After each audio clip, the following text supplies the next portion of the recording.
So ஒரு pan எடுத்துக்கோங்க. பேனில் வந்து தண்ணி, நான் அரை கிழங்கு எடுத்திருக்கேன். தண்ணி, கொஞ்சம் உப்பு, கொஞ்சம் மஞ்சத்தூள் போட்டு ஒரு 75 to 80% வேகிற அளவுக்கு கருணக்கிழங்கை உள்ளே போட்டு வேக வச்சுடுங்க. ஸோ கருணக்கிழங்கு வந்து ரொம்ப மெலிசாகவும் இருக்கக்கூடாது, ரொம்ப தடியாக இருக்கக்கூடாது, மீடியம் சைஸாக இருக்கணும். அப்போ தான் வந்து கிறிஸ்பியாக இருக்கும்.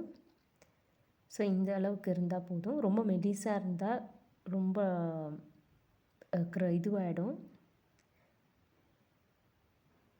இப்போ நல்லா வந்து ஒரு 80% பாயில் பண்ணுற அளவுக்கு மூடி போட்டு வச்சுடுங்க.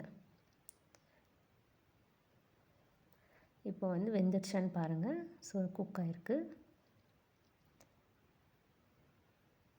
இப்போ வந்து அதுக்கான மசாலா, சால்ட்டு, கொஞ்சம் கொத்தமல்லி, ஒரு கையளவுக்கு கறிவேப்பிலை நல்லா பொடியாக நறுக்கிறது, ஒரு 2 டேபிள் ஸ்பூன் புளி பேஸ்ட்டு, தண்ணியாக இருக்கக்கூடாது, திக்காக இருக்கணும், 1.5 டேபிள் ஸ்பூன்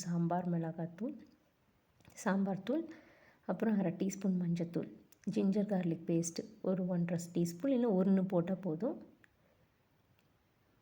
நல்லா மிக்ஸ் பண்ணிக்கோங்க. கொஞ்சோண்டு தண்ணி ஊற்றிக்கோங்க. தண்ணியாக கரையக்கூடாது, திக்காக தான் இருக்கணும் பேஸ்ட்டு. இப்போ வந்து கருணக்கிழங்கோட நல்லா கோட் பண்ணி வச்சுக்கோங்க.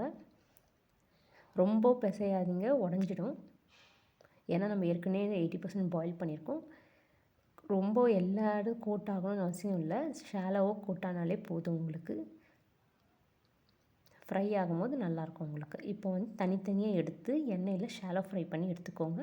கொஞ்சம் நல்லா கோல்டன் ப்ரௌன் ஆகிற வரைக்கும் நல்லா ஃப்ரை பண்ணிவிட்டு எடுத்துக்கோங்க. இது வந்து சாம்பார் சாதத்துக்கு ரொம்ப நல்லாயிருக்கும். ட்ரை பண்ணி பாருங்கள். ஸோ ஃப்ரை ஆகிடுச்சு.